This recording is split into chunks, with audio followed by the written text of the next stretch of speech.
Jadi boleh berbuat menentukan PSN dan sebagainya. Jadi seolah-olah pasal 4 ayat 1 menunjukkan bahwa diterjemahkannya sebagai presiden boleh berbuat tirani. Lalu kemudian menjelang lengsernya Jokowi, dia memberikan PSN kepada PIK 2 dan BSD. Ini perumahan yang sudah eksis 30 tahun lebih, yang sudah biasa-biasa saja, lalu bisa jadi proyek strategis nasional. Itu di mana strategisnya? Harus melalui kajian, tetapi untuk kepentingan proyek strategis nasional tidak. Oleh karena itu langsung saja diberikan dan lahan-lahan di sana diusir, saya beli sekian. Oh, sebelum beli NJOP-nya diturunkan dulu kan ya. Sebelum beli NJOP-nya diturunkan dulu gitu.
Terima kasih Mas Hersu.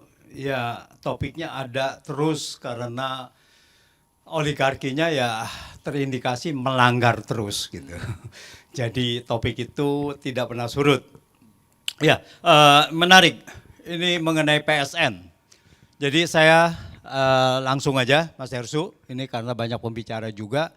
Jadi kalau kita lihat proyek strategis nasional, kita belum bicara mengenai proyek swastanya. Proyek strategis nasional itu kapan dimulainya proyek strategis nasional? Itu pada tahun awal 2016 dimulai dengan Perpres nomor 3 2016 dan di situ tentang proyek strategis nasional dan di list ada 215 proyek strategis nasional. Dasar hukumnya hanya peraturan presiden. Jadi, nanti Ibu Bivitri yang bisa melihatnya, Perpres ini tanpa ada dasar hukum, tanpa ada undang-undang, cuman dia merujuk pasal 4 ayat 1 Undang-Undang Dasar bahwa presiden memegang kekuasaan pemerintahan. Jadi seolah-olah diterjemahkan bahwa presiden boleh berbuat seenaknya. Jadi boleh berbuat menentukan PSN dan sebagainya. Jadi seolah-olah pasal 4 ayat 1 menunjukkan bahwa diterjemahkannya sebagai presiden boleh berbuat tirani. Nah ini pertama, ada 215. Tapi kalau kita lihat proyek-proyek itu masih demi kepentingan nasional. Meskipun ada proyek tol yang ada juga yang diindikan oleh swasta gitu. Tetapi masih kepentingan nasional. Ada proyek bendungan dan sebagainya. Yang mayoritas adalah proyek-proyek dari pemerintah. Nah, kemudian mulai ini tidak ada dasar hukumnya. Lalu proyek ini, proyek strategis nasional mulai mengalami distorsi. Pertama adalah distorsi di tambang-tambang di mana pada saat itu nikel mau dibesarkan. Untuk mengusir penduduk setempat untuk menjalankan bahwa proyek ini bisa berjalan lancar, maka diberikan status PSN. Oleh apa? Oleh Perpres. Disitulah terjadi pengusiran dan disitulah mulai proyek swasta masuk sebagai proyek PSN. Dan rakyatnya diam. Ketika di Wawoni ya, yang nikel salah satu yang terbesar itu semua diam. Jadi rakyat diam saja. Jadi penduduk setempat dibiarkan ini sendiri berjuang sendiri, lalu kemudian pasti kalah, aparat turun, pasti itu kalah. Kemudian mungkin masih ingat ya yang lebih dekat dari kita, yaitu Desa Wadas. Nah, di mana bahwa di situ ada bendungan, lalu katanya mau diambil batu itu dari Desa Wadas untuk bendungan di Desa Wadas. Padahal katanya di situ adalah nilai ekonomisnya sangat besar sekali, yaitu marmer dan sebagainya gitu.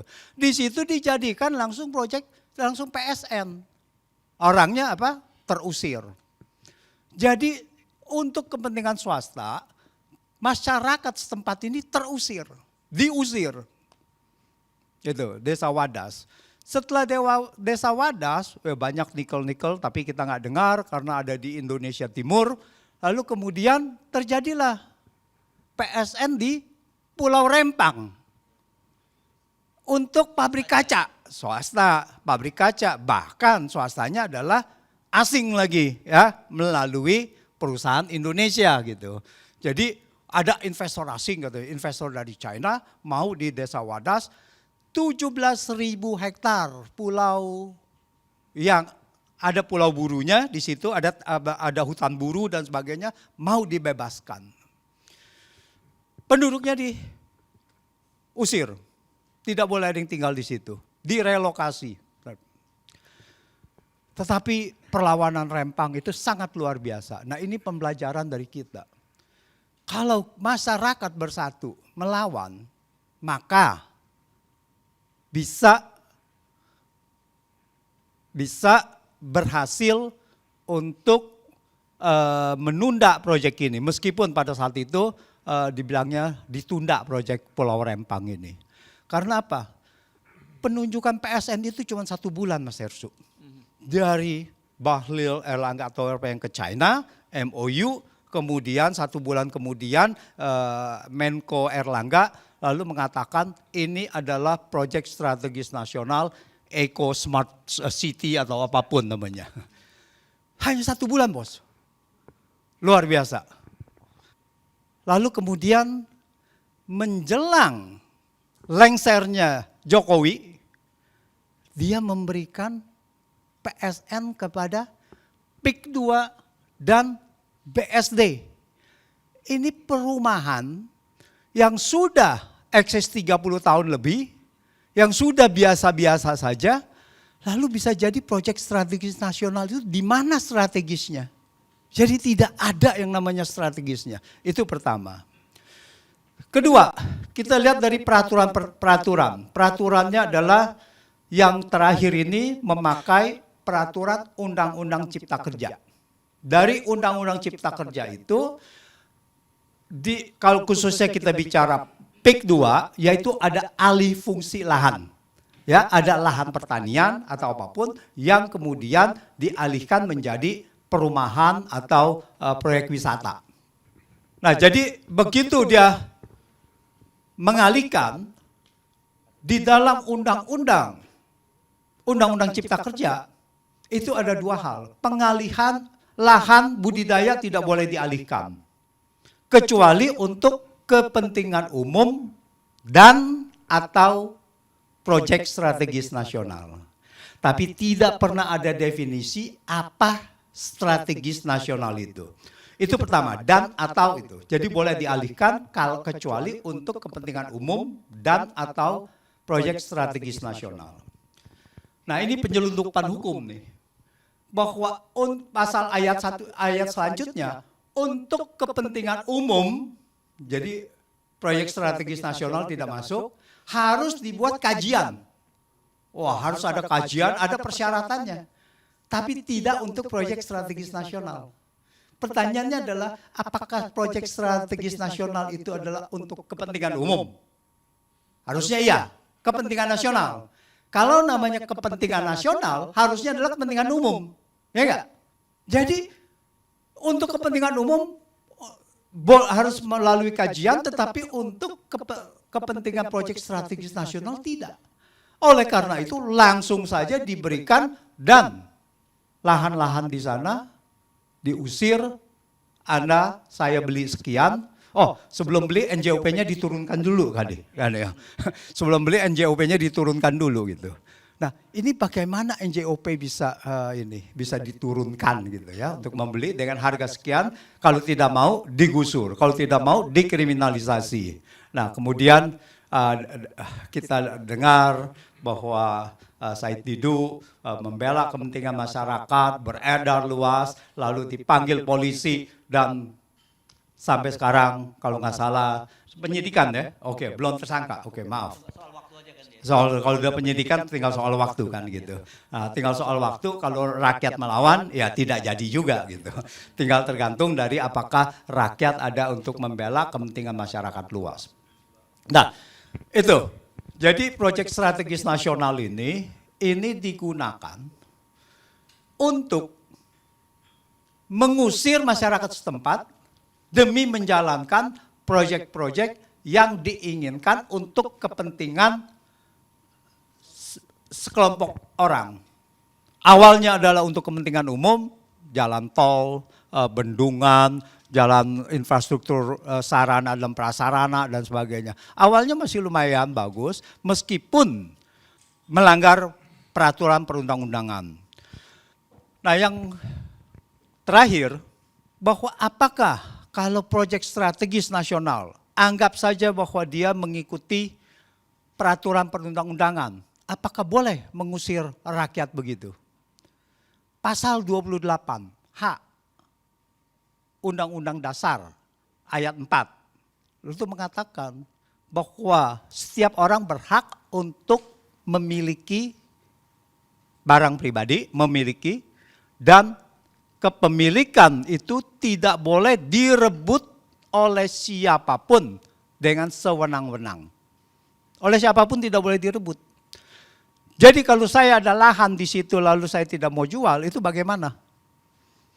Nah, tentu saja mereka cara merebutnya lain, cara merebutnya adalah akses jalan ditutup, diuruk depannya dan sebagainya. Dan itu pun sebetulnya sudah melanggar dari banyak peraturan perundang-undangan kita, peraturan bahwa setiap orang boleh bebas ya untuk itu HAM, sekali pelanggaran HAM. Yang tadi pasal 28H ayat 4 itu adalah pelanggaran HAM juga. Nanti Ibu Fitri yang akan mengelaborasi untuk itu.